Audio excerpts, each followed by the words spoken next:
तो हेलो दोस्तों, मैं आप लोगों के लिए वेन द फोन रिंग्स का एपिसोड 11 ले आई हूँ। अगर आपने पिछले एपिसोड नहीं देखे तो आप मेरे चैनल पर देख सकते हैं। तो हम ड्रामा स्टार्ट करते हैं।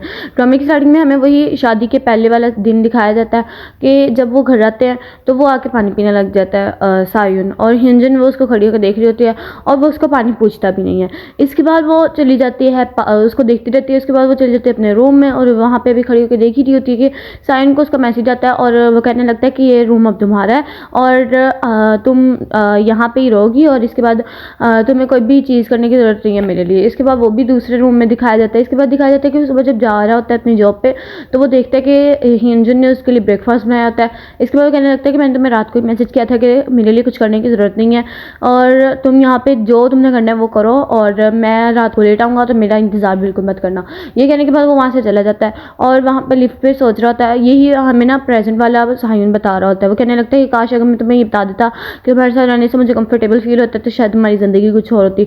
इसके बाद वापस आता है और कहने लगता है कि क्या तुम इस शादी से खुश हो?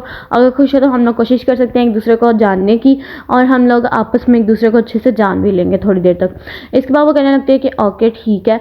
और यहाँ पे ये ख़त्म होती है बात और यहाँ पे साइन बताने लगता है कि काश अगर मैं इसको बता देता कि मैं इसको प्यार करता हूँ, इसके साथ कंफर्टेबल हूँ, तो हमारी ज़िंदगी शायद कुछ और ही होती, ये ना होती। इसके बाद साइन दिखाया जाता है कि वो उसको किडनैपर की कॉल आ रही होती है जो हमें अभी पिछले एपिसोड में भी दिखाया था और वो उसको कहने लगता है कि तुम मुझे बताओ लोकेशन कहाँ है, मैंने उसको बताना। तो वो कहने लगती है कि नहीं, तुम्हें आने की यहाँ पे कोई भी ज़रूरत नहीं है। मैंने तुम्हें बोला था ना कि मैं तुम्हारी मदद करूँगी और तुम्हें मैं बचाऊँगी, प्रोटेक्ट करूँगी। ये वही टाइम है और मैं तुम्हें अब प्रोटेक्ट करूँगी और तुम अच्छे से अपना ख्याल रखना। इसके बाद वो अपनी गाड़ी को इतना तेज़ कर देती है और वहाँ से सीलिंग से ये लोग नीचे गिर जाते हैं।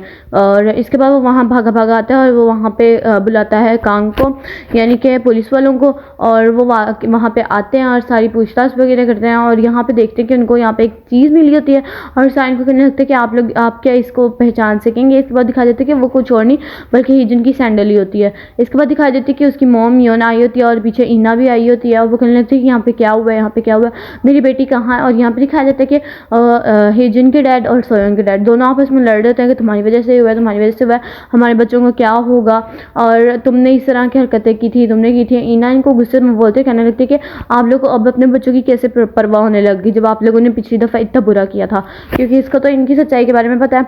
इसके बाद दिखाया जाता है कि सायुन आ रहा होता है कार में और देखने लगता है कि कुछ यहाँ पे पड़ा पूरा तो नहीं जिस वजह से हमें पता लग पाए। इसके बाद दिखाया जाता है कि वो कांग सारी की सारी ना डैश कैम वगैरह देख रहा था आसपास के सारे इलाकों के, और साइन को बताने लगता है कि यहाँ पे तो मैंने सारे डैश कैम देख लिए हैं, यहाँ पे कहीं पे भी हिजन नज़र नहीं आई है और इसका थोड़ा सा ना हमें कम ही लग रहा है कि ये बची होगी। इसके बाद दिखाया जाता है कि वो अपनी मोम के गैराज में आया था और वहाँ पे आकर डैश कैम की वीडियो देख रहा होता है कि शायद यहीं पे कुछ नज़र आ जाए। इसके बाद देखते हैं कि यहाँ से ये डिलीट हुई होती है। वो दोबारा पुलिस वाले को कॉल करता है और कहने लगता है कि तुम ना ये डैश कैम की वीडियो निकलवाओ, और वो कहने लगता है कि चलो ठीक है मैं ना वो निकलवाता हूँ, वारंट निकलवाता हूँ इसके बारे में। तो वो कहने लगता है कि चलो ठीक है जल्दी निकलवाना थोड़ा। इसके बाद वो वहाँ से चला जाता है और यहाँ पे आ जाती है वही उसकी मोम हिजन और वो उसको ज़ोर से पकड़ लेता है और कहने लगता है कि मुझे जवाब दो, तुमने इस तरह की हरकतें क्यों की और तुम्हारा बेटा मर चुका है ना, तो इसके लिए तुम रो क्यों नहीं रही हो। तो वो कहने लगता है कि मैं क्यों रोऊं, पिछली दफ़ा जब वो लोग फिशिंग करने गए थे तो तुम लोगों ने मुझे बोला था कि वो डूब गया और हम लोगों ने बड़ी मुश्किल से उसको ढूंढने की कोशिश की लेकिन वो हमें नहीं मिला और उस टाइम मैं बहुत ज़्यादा रोई थी और मुझे इतना बुरा लगा था, लेकिन अब मुझे पता लग रहा है कि मेरा बेटा जिंदा है। यहाँ पे दिखाया जाता है कि यूरी यहाँ पे न्यूज़ बता रही थी कि एक्सीडेंट को आज 3 दिन हो गए और अभी तक किसी का भी पता नहीं लग पाया, हिंजन बिल्कुल भी नहीं मिल पाई। इसके बाद उसको कहा जाता है कि कोई और न्यूज़ बोलो, लेकिन वो कहने लगते हैं कि आप लोग को हमारी मदद करनी पड़ेगी, आप लोग को उसको ढूंढवाना पड़ेगा और प्लीज़ हमारी मदद करें। इसके बाद दिखाया जाता है कि वो सांगू के पास होती है और वो कहने लगता है कि तुमने मुझ पर गुस्सा नहीं किया कि मुझे पहले ही पता था कि ये दोनों आपस में मियाँ बीवी हैं। तो वो कहने लगती है कि तुमने मुझे पहले बोल दिया था कि हर एक की पर्सनल लाइफ है और हमें उसमें इंटरफेयर नहीं करना चाहिए। तो वो इस बात पे बहुत ज़्यादा खुश हो जाता है और फिर वो कहने लगता है कि मैं तुम्हें एक और बात बताऊं, तुम्हें पता है कि हिंजन बोल सकती है। तो वो कहने लगती है कि क्या हिंजन बोल सकती है, अब तो हमें उसको ना पक्का ही ना अच्छे से ढूंढना होगा ताकि मैं उसकी आवाज़ भी सुन सकूँ। तो वो कहने लगता है कि हाँ उसकी आवाज़ बहुत ज़्यादा अच्छी है। तो वो कहने लगता है कि अब मुझे उसको ढूंढना पड़ेगा, मैं उसको किस तरह फेस करूँगी और मैंने भी उसकी आवाज़ सुननी है। इसके बाद दिखाया जाता है कि ये लोग वहीं पर होते हैं जहाँ पर गाड़ी गिरी होती है। यहाँ पर उनके सारे के सारे कुलीग कोलीग्स वगैरह होते हैं, सब उसको बचाने के लिए आए होते हैं। यहाँ पे ये भी लड़की होती है, पता नहीं इसका क्या रोल था, वैसे मैंने पिछले एपिसोड में इसको नहीं देखा। अच्छा भी दिखाया जाता है कि ये दोनों आगे होते हैं, सांगू और यूरी, और कहने लगते हैं कि हम थोड़ा सा लेट हो गए थे और तुम लोग आज फिर से आए हो उसको ढूंढने के लिए। तो वो कहने लगता है कि हाँ ज़रूर, हमारी कोलीग्स थी, हमें उसको ढूंढना चाहिए। और इसके बाद दिखाया जाता है कि यहाँ पे कुछ होता है हिंजन का सामान और कुछ होता है यहाँ पे मर्डर का सामान। और यहाँ पे दिखाया जाता है, कहने लगता है कि इस फ़ोन को तुम ज़रा पहचान सकते हो, ये हमें सस्पेक्ट के तौर पर मिला था। तो वो कहने लगता है कि हाँ ये हिंजन का ही फ़ोन है। इसके बाद दिखाया जाता है, वो कहने लगता है कि अब हमें ना ज़्यादा से ज़्यादा सिक्योरिटी डालनी पड़ेगी और हमें ढूंढना पड़ेगा उसको। और फिर यहाँ पे दिखाया जाता है कि ये उसी फ़ोन को देख रहा होता है और कहने लगता है कि क्या तुम्हें अरेस्ट वारंट मिल गया? ओह अरेस्ट वारंट नहीं, मतलब कि वो फुटेज निकलवाने का वारंट।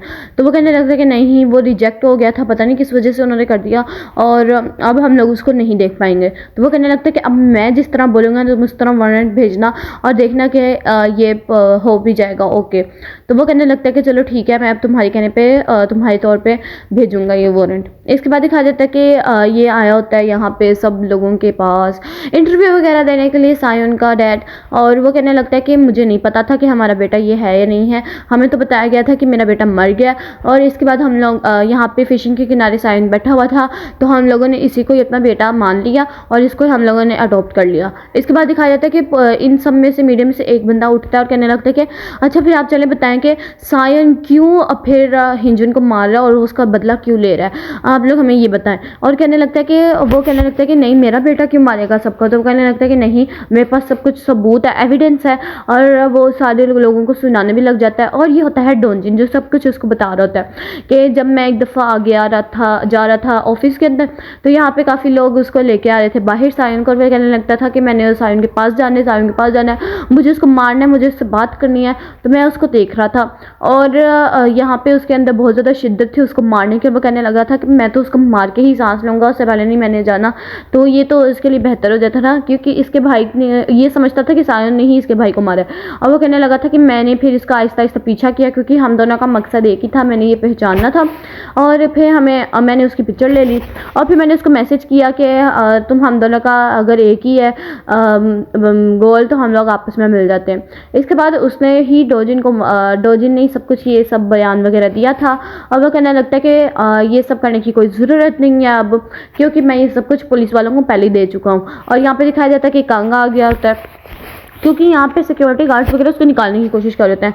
यहाँ पे कांगा आ गया होता है और वो उठाता है यूनी को और कहने लगता है कि आप उसकी ना सस्पेक्ट है। और फिर यहाँ पे देखा जाता है कि उसकी मॉम हिजन के उसको कॉल कर रही होती है बार बार, लेकिन इसका करने का कोई फ़ायदा नहीं होता है।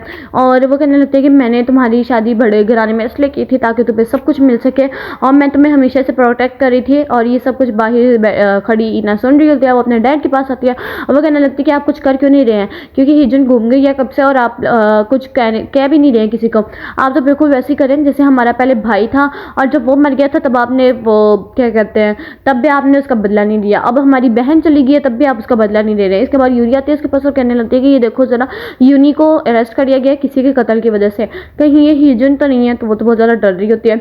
इसके बाद दिखा जाता है कि वो उससे सवाल पूछ रहा होता है, तो वो कहने लगते हैं कि तुम्हारे पास ना कोई ठोस सबूत है, ना तुम्हें कुछ पता है कि मैंने किसी को मारा या नहीं मारा, ना तुम्हारे पास कुछ है, तो तुम मुझे कैसे यहाँ पे लेके आ सकते हो, मैं तुम पे केस कर सकती हूँ। इसके बाद कांग उसके सामने कर देता है वीडियो और वो कहने लगता है कि ये देखो। और यहाँ पे हमें बताया नहीं जाता कि किसको मारा। तो यहाँ पे सायन आता है और कहने लगता है कि ये वीडियो मैंने पहले ही बना ली थी, क्योंकि उन्होंने मुझे एक रिंग दी थी जिसने उसको मारा था ना सायन को, जांगवन ने, तो उसने मुझे रिंग दी थी, मैं उसको वो वापस करने गया था और उसके रिंग के अंदर कैमरा लगा हुआ था। इसके बाद आप आई थी उसके पास और जांगवन उसको सॉरी कह रहा होता है और वो कहने लगता है कि तुमने बहुत कुछ सहा है यूरी को। तो वो कहने लगती है कि क्या तुम अब मुझसे मेरे बेटे की माफ़ी मांग रहे हो। तो वो कहने लगता है कि क्यों, मैं उसके बारे में क्यों माफ़ी मांगूंगा, वो एक मॉन्स्टर था। और यहाँ पे दिखा जाता है कि वो मॉन्स्टर इस तरह था कि उसने सारे लोगों को ना, जो भी ऑर्फनेज वाले बच्चे थे जिनको सांगू ढूंढ रहा था, उसको मार डाला था, 3 से 4 बच्चों को जो भी गायब हुए थे। इसलिए जांगवन ने उसको मार डाला था ताकि ये और कोई कत्ल वगैरह ना कर सके। इसके बाद दिखाया जाता है कि वो कहने लगती है कि तुम अब मुझे सॉरी क्यों कह रहे हो, मैं इस काम के लिए तुम्हें पहले सॉरी कह देती हूँ। इसके बाद वो उसके गलत दबा के वहाँ पर ही मार डालती है। है सराहने पर रख के उसका सांस बंद करके। इसके बाद वो कहने लगता है कि ये सब मुझे पहले सारा एविडेंस पता लग गया था और मुझे पता लग गया था कि तुमने ही इसको मारा है, लेकिन मैं ये सब कुछ किसी वक्त आने पर निकालना चाह रहा था, जो कि अब मुझे इस वक्त पे निकालना पड़ा ताकि मैं हिजुन को ढूंढ पाऊँ। तो वो कहने लगता है कि तुम हिजुन को कभी भी नहीं ढूंढ पाओगे।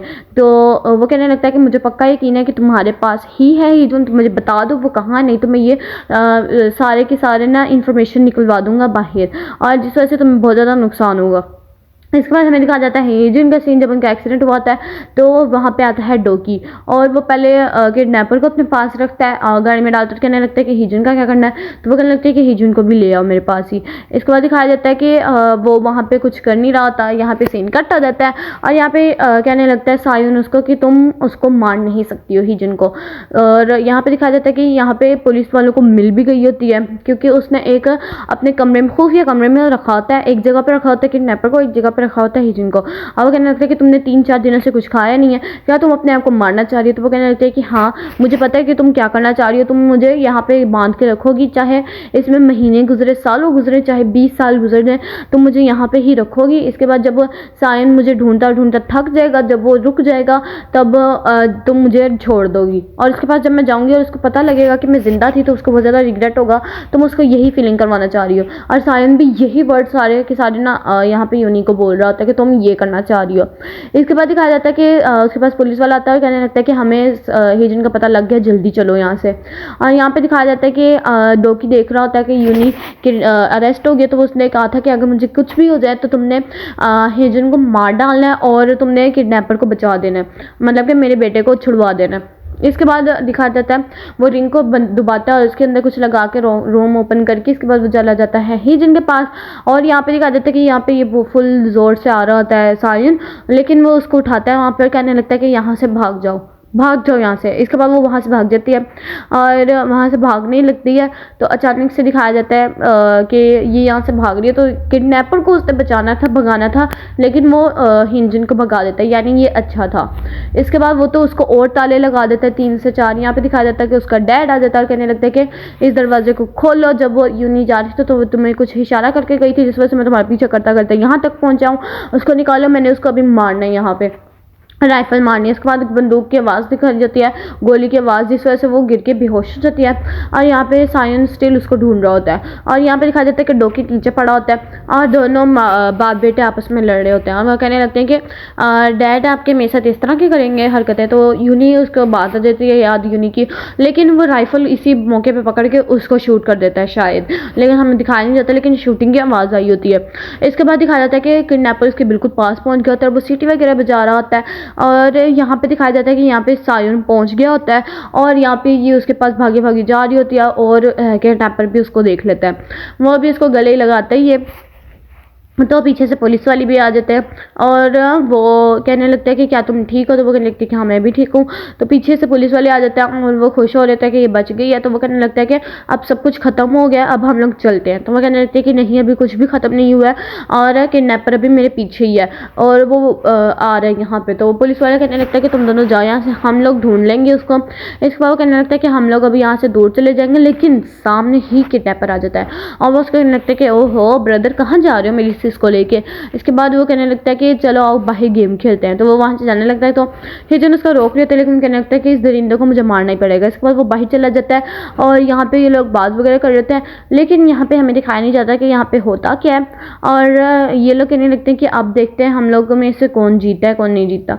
इसके बाद दिखा देता है कि यहाँ से पुलिस वगैरह भी जा रही होती है और वो उसके कान में कुछ कह रहा होता है, पता नहीं उसको क्या कहता है, ये हमें दिखाया नहीं जाता है, लेकिन वो उसके आंखों में बहुत ज़्यादा आंसू हो जाते हैं हिजुन को देख के, जो भी उसने उसके कान में बोला था। और कहने लगता है कि ये ही तो सीन मैं देखना चाह रहा था, क्योंकि सारी पुलिस वाली आगे होते हैं, उनको घेर लिया होता है सारे पुलिस वालों ने।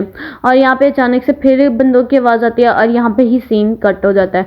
इसके बाद हमें शुरू का सीन दिखाया जाता है जहाँ पे वो खड़ी होकर कहने लगती है कि मैं तुम्हें पसंद करती हूँ। और वो कहने लगता है कि क्या तुम मुझे कब से पसंद करती हो? तो वो कहने लगती है कि जब से तुमने मुझे ई बैंक किया था, मैं तुम्हें तब से पसंद करती हूँ जब तुमने मुझे बोला था कि तुम मेरे ऊपर आ सकती हो, और मैंने तुम्हारे साथ ही रहना है और अच्छे से हम लोग लाइफ वगैरह गुजारेंगे। और इसके बाद वो थोड़ा सा एक और पार्ट स्टार्ट करती है जिसमें वो क्रिसमस वगैरह मना रहे होते हैं। वो लोग अभी मना ही रहे होते हैं कि उनको भी, नज़र आता है कि कुछ वहाँ पे सड़ रहा है, तो वो भाग भाग वहाँ पे जाता है। हेजन भी वहाँ पे चली जाती है और यहाँ पे इस टाइम प्रेजेंट में कुछ भी नहीं हो रहा होता है और ये स्टिल यहाँ पे बैठी होती है और उसका इंतज़ार कर रही होती है सायन का। और उसको सायन की कॉल आती है और वो कहने लगता है कि मैंने नहीं आना आज, लेकिन अचानक से उसको दोबारा कॉल आती है तो वो एक इंटरनेशनल नंबर होता है और यहाँ पे हमारा ड्रामा एंड हो जाता है। वीडियो अच्छी लगी हो तो लाइक करना। एपिसोड 12 में मिलेंगे जो कि आएगा कल। तब तक के लिए अल्लाह हाफिज़।